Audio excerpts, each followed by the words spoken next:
Hey guys, thanks for clicking on my video.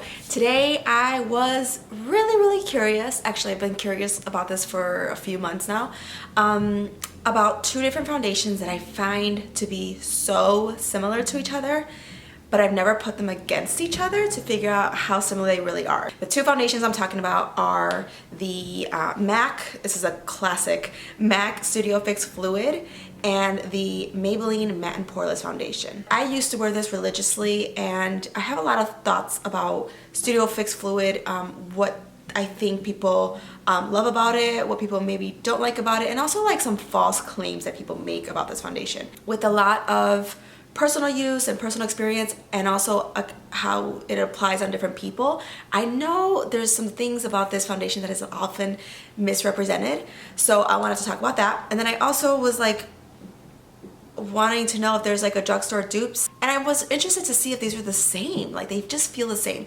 The colors might be slightly off. I think they might be a little bit too light for me right now. I'm gonna do my whole face, I'm gonna set everything, I'm gonna do a little wear test and see. All right, starting off, I'm gonna use my One Heck of a Blot Soap and Glory primer. I really like this primer. I feel like I can't stop using it, and I think I'm just gonna stop explaining it at this point because I just love it that much. So I'm gonna use the same primer all over my face, but I like this primer a lot. I'm gonna stop talking about it every single video, I promise. The left side of my face, I'm gonna be using the Studio Fix Fluid. This is a full coverage foundation. It's from MAC. I'm using the color NC40, even though it's kind of not my shade. I'm kind of more like an NC42 with this foundation. So let me just kind of talk about what I've heard people say about this foundation and things that are actually like what it actually does. So it is a mattifying foundation, so that's gonna go on pretty matte. It dries almost like a matte texture, and it is full coverage, so you're not gonna get anything like light and airy when it comes to this foundation. The thing though is you can manipulate it. You can definitely mix it with other foundations. A lot of artists tend to do that. But I think that this foundation is great for the girls who just want full coverage and they know that they don't necessarily want their skin to show through. So like sometimes that's a good thing. But yeah, this is pretty much a foundation that I used to wear all the time. Now what I will say about this foundation is that a lot of people, especially on YouTube, and even I've actually heard other artists talk about this foundation this way. They'll say that this foundation is really good for oily skin. And while that may be true immediately when you apply it, it does go on matte. It doesn't necessarily last long on oily skin girls. It actually tends to break apart very oily in these areas. So I feel like a lot of people have the wrong impression about this foundation. Full coverage, it is matte when it applies, but it doesn't necessarily keep your oils from coming through throughout the day. So this is a great foundation for girls who maybe have normal skin, or maybe they have slightly combination skin where they're not super oily. For super oily girls, I don't think this is the best option for you. Whenever I freelance at MAC, I typically will recommend Pro Longwear Foundation from MAC. That one's really great. It goes on and it sets a little bit on the dewier side, like a semi-matte side, but it actually lasts longer, obviously with Pro Longwear, but it also keeps your oils from breaking through. Studio Fix Fluid, it breaks through. The other one I like a lot is the Match Master Foundation. That one's very similar to the Studio Fix Fluid. In fact, it smells the same, which I kind of love. And then the other thing too is that it does tend to last much longer on the skin because it doesn't break apart the way the Studio Fix Fluid. So if you kind of are wanting Studio Fix Fluid for the reason of keeping your oils at bay, then definitely try those other two foundations. Get samples from them. On this side, I'm gonna use my Fit Me Matte and Poreless. The color I'm using is 228. So again, I think that these might be a little too light, but that's okay. Actually, the colors are really similar. So for a while, I used to not use this foundation because I just never found my color, and then they have since come out with newer colors, so I've been using it more. And you know, you hear everybody and their mothers talk about this foundation. Same with the Studio Fix Fluid. But once I got my color, I like can't stop using it. It's just such a good texture. It's easy to use. It's super inexpensive, and it does a lot of the same things that some of the higher end foundations does. I had a really bad blemish right there, and it covered it up really well. Alright, looking at them next to each other side by side, they look the exact same. I have to be honest. So I'm going to quickly finish my makeup. I'm going to leave the camera on, but I'm going to speed through it. I will list all the products I use in the bottom bar, and I'll come back and let you know what my initial thoughts are.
Alright, now that my makeup's done, I just want to let you guys know I did use a setting powder all over my face, and I do that with all of my foundations. And particularly today, I wanted to see how it lasted when I do my full-on face setting everything. So I'm also going to do a little setting spray. This is a 16-hour Make It Last spray from Milani. I just love this, and it makes my skin look really pretty.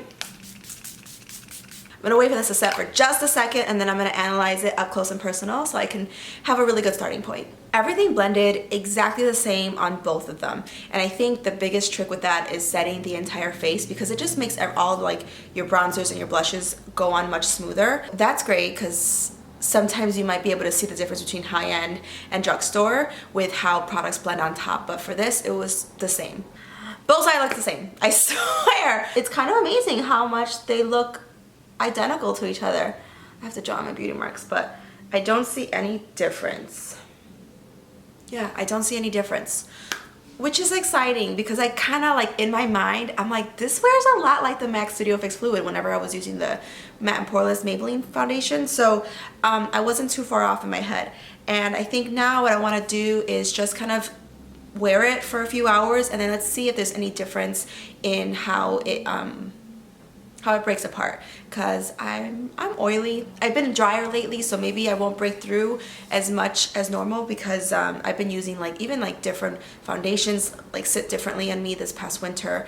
So anywho, right now they look exactly the same. They literally look like I can walk outside and I wouldn't be able to tell that I was wearing two different foundations at all. Yeah, everything looks super smooth on both sides. Alright, I'm gonna eat some leftover tamales, and then I'll be back in a few hours to let you know what my thoughts are. Alright, well, the interesting part, and I guess I was hoping for something a little bit more dramatic, but I think that happens later on in the day in terms of how much oil kind of goes through my pores, but I don't see a difference. Both sides kind of have a little bit of oil peeking through, but there's nothing significant enough where I can say that one is going to be better than the other, or one gives me more of a matte finish than the other. I think a lot of it has to do with how you set your foundations. You can totally make a drugstore foundation last and look as great as a full coverage high-end foundation. I literally don't see a difference. Everything looks the same. Everything looks the same. So I guess that's okay. That's kind of a good thing. So if you've been wanting to try out the MAC Studio Fix Fluid Foundation, or maybe you're just wondering if you should re-up it, or maybe even wondering if you should even try the Maybelline Matte and Poreless Foundation, I'd say just try the Maybelline one. It's just as good. It's amazing. What I actually did is I used the same pump that you can purchase at the MAC store. I put that into the Maybelline Fit Me one. It just so happens to fit perfectly. So I think it's a little bit tall, but it totally screws on and it's perfect. So if you're wondering why the tops are the same, that's why. I hope this was helpful. Maybe this give you guys a little bit more insight on what my personal thoughts were on those two foundations and how they compared. They compare. I think that's the drugstore dupe for the MAC one. And I probably won't buy the MAC one again because the Fit Me one is super cheap. super, super cheap. I think it's like $8 or something like that. All right, I'm all done here. Let me know what you guys think in the comments below. If you guys want me to do more of these comparison videos, please let me know in the comments. And I'll see you guys in my next video. Bye.